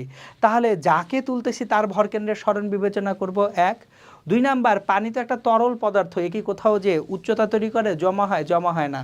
তাহলে যে পানিটুকু তুলব, যদি শুধু পৃষ্ঠ পর্যন্ত পানি তুলি, তুলে ফেলা পানির শেষ ভরকেন্দ্র পৃষ্ঠে বিবেচনা করব। কুয়া হতে পানি পৃষ্ঠে তোলা হলে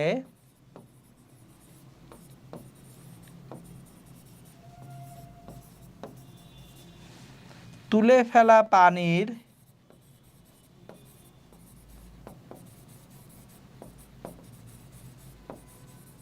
শেষ ভরকেন্দ্র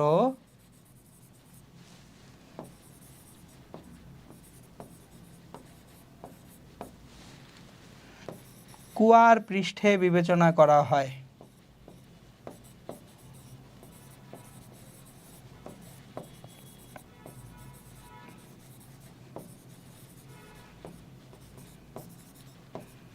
আমি কুয়ার ম্যাথ আপনাদেরকে 2বার করাবো। আজকে আমি আপনাদেরকে জেনারেল কিছু ম্যাথ করাবো, আবার আমি কর্মদক্ষতা পড়ানোর পরে পাম্পের কর্মদক্ষতা রিলেটেড কিছু জিনিসপত্র দেখাবো। সো মাথায় রাখি যে কুয়া হতে পানিটা যদি শুধু পৃষ্ঠে তুলি, তাহলে এই যে ধরেন পানিটা এখান থেকে তোলা হয়েছে, এ কি পৃষ্ঠে চারপাশে ছড়ায় গেছে না? কুয়ার চারপাশে পানিগুলো ছড়িয়ে দিছি, তাহলে তুলে ফেলা পানির শেষ ভরকেন্দ্র কুয়ার পৃষ্ঠে বিবেচনা করা হয় যদি কুয়া হতে পানিটা শুধুমাত্র পৃষ্ঠে তোলা হয়। ওকে, ভালো কথা। এখন আসি, আমরা শুরু করব পানি পূর্ণ কুয়া পানি শূন্য করা দিয়ে, যে একটা পানি পূর্ণ কুয়া সম্পূর্ণরূপে পানি শূন্য করব। তাহলে যদি একটা পানি পূর্ণ কুয়া আমরা নিই, এটা একটা পানি পূর্ণ কুয়া ধরেন, এই পানি পূর্ণ কুয়া একদম সম্পূর্ণ পানিতে টইটুম্বুর, পানি ভর্তি, এখানে পানিতে ভর্তি।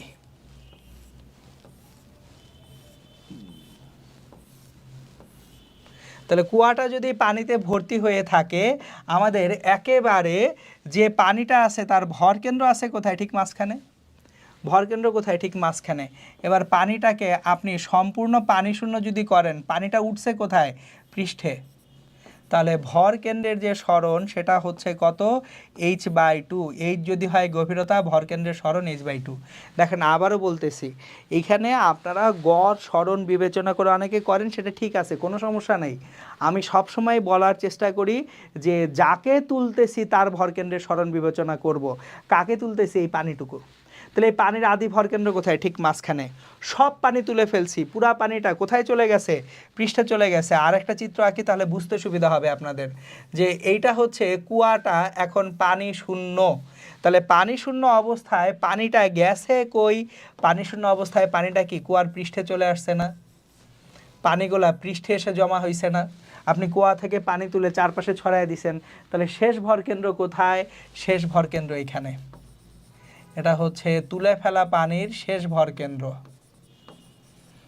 আর আদি ভরকেন্দ্র কোথায়? পুরো কুয়া যখন পানি পূর্ণ ঠিক মাঝখানে, এটা হচ্ছে আদি ভরকেন্দ্র।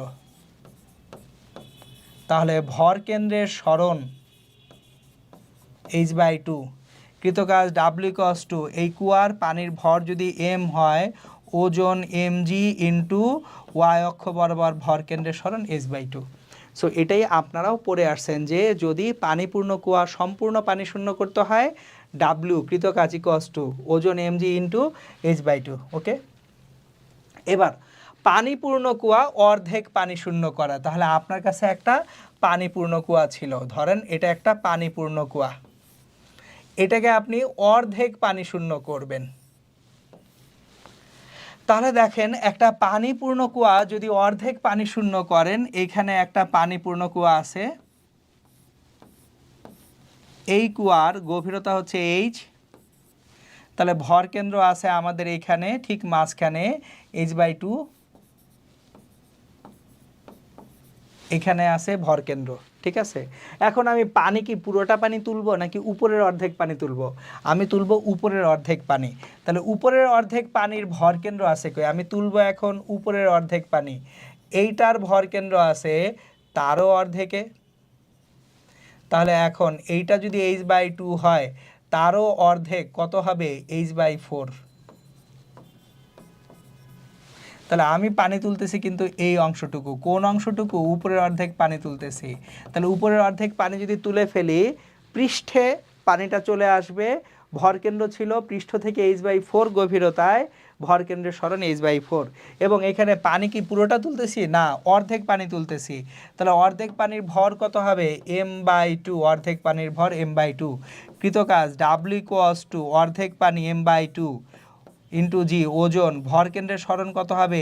h/4, তাহলে 1/8 mgh। এটা হচ্ছে আমাদের পানিপূর্ণ কুয়া অর্ধেক পানি শূন্য করা। এখন এই উপরের অর্ধেক পানি যদি ফেলে দেই, পানি আছে আর কতটুকু? নিচের অর্ধেকে। সো দেখেন অর্ধেক পানিপূর্ণ কুয়া পানি শূন্য করব, যে অর্ধেক পানিপূর্ণ ছিল এখন সেটাকে পানি শূন্য করে ফেলা হবে। তাহলে অর্ধেক পানিপূর্ণ কুয়ার পানি আছে কোন অর্ধেকে? নিচের অর্ধেকে। পানি আছে কোথায়? নিচের অর্ধেকে পানি আছে। তাহলে নিচের অর্ধেকে পানি আছে, পানিটা আছে হচ্ছে এই নিচের অর্ধেকে। তাহলে পানিটা আছে এই অর্ধেকটাই h/2। তাহলে যে পানিটুকু আছে তার ভরকেন্দ্র আছে এইখানে। তাহলে এই যে ভরকেন্দ্রটা, এটা নিচ থেকে কত গভীরতাতে আছে? h/4। এবার এই পানিটাই আমি কোথায় তুলে ফেলবো? পৃষ্ঠে তুলে ফেলবো। তাহলে ভরকেন্দ্রের শেষ অবস্থানে এখানে যাবে। তাহলে এই যে উচ্চতাটুকু, এটা কত? h - h/4। তাহলে h - h/4 মানে 3h/4। চলেন আমরা এটাকে একটু রিপিট করি, একটু বুঝাই। দেখেন আমার কুয়াটা অর্ধেক পানি পূর্ণ, তার মানে উপরের অর্ধেকে পানি নাই, নিচের অর্ধেকে পানি আছে। তাহলে এই নিচের অর্ধেকটা পানি তুলবো, নিচের অর্ধেক পানির ভরকেন্দ্র তারে অর্ধেকে না। তাহলে এই ভরকেন্দ্রটা একদম নিচ থেকে কত উচ্চতায় আছে? h/4 উচ্চতায় আছে। এখান থেকে একদম কুয়া শেষ পর্যন্ত কতটুকু ভরকেন্দ্রের সরণ হবে? টোটাল উচ্চতায় h, আর এটুকু কত? h/4। তাহলে h - h/4 3h/4। তাহলে এখানে ভর কত পানির? এই পানিটুকুর ভর m/2। তাহলে কৃতকাজ w = m/2 g into 3h/4, সুতরাং 3/8 mgh। গড় সরণ দিয়ে করা যায়, কিন্তু আমার ভালো লাগে না যে ডিরেক্টলি করে ফেলা যাচ্ছে, আবার গড় সরণ কেন বিবেচনা করব। যাই হোক, এই ছিল কুয়ার পানি ফাঁকা করা সংক্রান্ত কৃতকাজের যে হিসেব নিকাশগুলো। এইখানে একটা জিনিস ইম্পর্টেন্ট, এইটা আমরা মাঝে মধ্যেই বুঝতে ভুল করি। পানি আপনি কেমনে তুলতেছেন ডাজন্ট ম্যাটার, যতক্ষণ পর্যন্ত একই পরিমাণ পানি একই উচ্চতায় তুলতেছেন, প্রসেসের সাথে কৃতকাজের সম্পর্ক নেই। সো আপনি পাম্প দিয়ে পানি তোলেন, হাতের আজলা দিয়ে পানি তোলেন, বালতি ডুবায় পানি তোলেন, গ্লাস দিয়ে পানি তোলেন, কুয়ার মধ্যে পাইপ ঢুকায় পানি তোলেন, কৃতকাজ সেম হবে। অনেকেরই একটা ভ্রান্ত ধারণা আছে, আচ্ছা পাইপ ঢুকানো হয়েছে, পাইপ তো একদম তলা থেকে পানি টানতেছে। জিনিসটা অ্যাকচুয়ালি তা না। আমি একটু জাস্ট একটা চিত্র এঁকে দিই, তাহলে আপনারা বুঝে যাবেন। গল্পটা আসলে ভরকেন্দ্রের সরণটাই সবসময় বিবেচ্য হয়।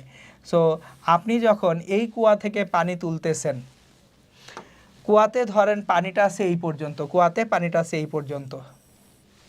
এখন একটা পাইপ যদি প্রবেশ করান, পাইপের ভিতরটা কি ফাঁকা হয়ে থাকবে না পাইপের ভিতরে পানি থাকবে? এই যে এখানে যখন পাইপটা প্রবেশ করাচ্ছেন, এই পাইপটা,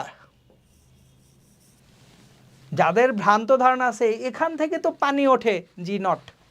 পাইপটা যে ঢুকাইছেন পাইপ তো ফাঁকা ছিল, তাহলে পাইপ ফাঁকা থাকলে পাইপের এই পর্যন্ত অ্যাকচুয়ালি পানি উঠে আসছে, পাইপের এই পুরোটা পানিপূর্ণ। সো পাইপ যখন টান দিবে পানিটাকে, সেখান থেকে টান দিবে। সো সব সময় আপনি বালতি দিয়ে তুললেও এখান থেকে টান দিতেছেন পানিটা। বালতি কি কুয়ার তলায় কেউ পাঠায় পানি তুলবে? বালতি তো জাস্ট পানির পৃষ্ঠ থেকেই পানিটা তুলবে। একইভাবে পাম্প লাগায় পাইপ দিয়ে তুললেও এই যে দেখেন পৃষ্ঠ থেকেই পানিটা উঠবে। সুতরাং সব সময় আপনার পাইপ দিয়ে পানি তোলেন আর বালতি দিয়ে পানি তোলেন, কৃতকাজ কী হবে? সমান হবে। ওকে, এখন আমরা এখানে কুয়া সংক্রান্ত একটা গাণিতিক সমস্যা দেখব। এটা হচ্ছে আপনার কুমিল্লা বোর্ড 2021 সালে আসা। একটি কূপের গভীরতা এবং ব্যাসার্ধ যথাক্রমে 10 মিটার এবং 3.44 মিটার। ওকে, গভীরতা দেওয়া আছে, ব্যাসার্ধ দেওয়া আছে। তাহলে গভীরতা এইচ হচ্ছে গভীরতা, এটা হচ্ছে 10 মিটার, ব্যাসার্ধ হচ্ছে আর, এটা হচ্ছে 3.44 মিটার। ওকে, ভালো কথা। প্রথমে বলছে একটা ইঞ্জিন 3 মিনিটে কূপটিকে পানি শূন্য করতে পারে। ইঞ্জিন কত মিনিটে কূপটিকে পানি শূন্য করতে পারে? 3 মিনিটে। পরে ইঞ্জিনটিকে 1200 কিলোগ্রাম ভরের একটি গাড়ির ইঞ্জিন হিসেবে ব্যবহার করা হলো। ওকে, প্রথম কথা, কূপের ক্ষেত্রে ইঞ্জিন দ্বারা সম্পাদিত কাজের পরিমাণ, কৃতকাজ W সমান mgh/2। পানিপূর্ণ কুয়া, খেয়াল করেন, সে ইঞ্জিনটা 3 মিনিটে কূপটি পানি শূন্য করতে পারে। পানিপূর্ণ কুয়া পানি শূন্য করতে কৃতকাজ কত? W সমান mgh/2। এখন এম কত? ভর কত? এম হচ্ছে পানির ঘনত্ব রো ইন্টু কুয়ার আয়তন ভি। রো হচ্ছে 1000 আর ভি হচ্ছে পাই আর স্কোয়ার এইচ। কুয়াটা একটা সিলিন্ডার, যেহেতু কুয়ার ব্যাসার্ধ এবং গভীরতা দেওয়া আছে, তাহলে এইখান থেকে আমরা 1000 into pi into R square, ব্যাসার্ধ কত? 3.44 metre, 3.44 whole square into H হচ্ছে আমাদের এইখানে 10 মিটার। তাহলে এখান থেকে আমরা যে ভরটা আছে সেই ভরটা বের করে ফেলতে পারি। আমাদের এখানে যে ভরটা আছে সেই ভরটা হচ্ছে 1000 into pi into 3.44 square into 10। ভরটা একটা বিশাল ভর হবে, 37, 17, 63.5 কিলোগ্রাম। এত ভরের পানি তুলতে হচ্ছে। তাহলে আমাদের এইখান থেকে mg ইন্টু h/2 যেটা আছে সেটা যদি বের করতে যাই, m কত হচ্ছে? m হচ্ছে 37, 17, 63.5 ইন্টু জি হচ্ছে 9.8 আর h/2 10/2। তাহলে 10/2 করলে কত হয়? এখানে 5 হয়। তাহলে এত জুল। সুতরাং আমাদের তাহলে কৃত কাজটা কত হবে সেটা এখান থেকে বের করে ফেলি। 37, 17, 63.5 গুণন 9.8 গুণন 5। কৃত কাজটা আমরা 18.216 ইন্টু 10⁶ জুল পাবো। তাহলে এই যে দেখেন কুয়া পানি শূন্য করলাম, সেক্ষেত্রে কৃত কাজ কত হবে বের হয়ে গেল। এই ছিল আমাদের তাহলে কুয়া থেকে পানি তোলা সংক্রান্ত কৃত কাজের একেবারে বেসিক হিসাব নিকাশ। ওকে, তাহলে এই হচ্ছে আমাদের কাজশক্তি ক্ষমতার লেকচার 1টা। আপনারা তাহলে বাসায় জিনিসপত্রগুলো ভালো মতো পড়বেন, লিখে ফেলবেন। দেখা হবে ইনশাল্লাহ পরবর্তী লেকচারে। সে পর্যন্ত সবাই ভালো থাকবেন, সুস্থ থাকবেন, সুন্দর থাকবেন। আসসালামু আলাইকুম।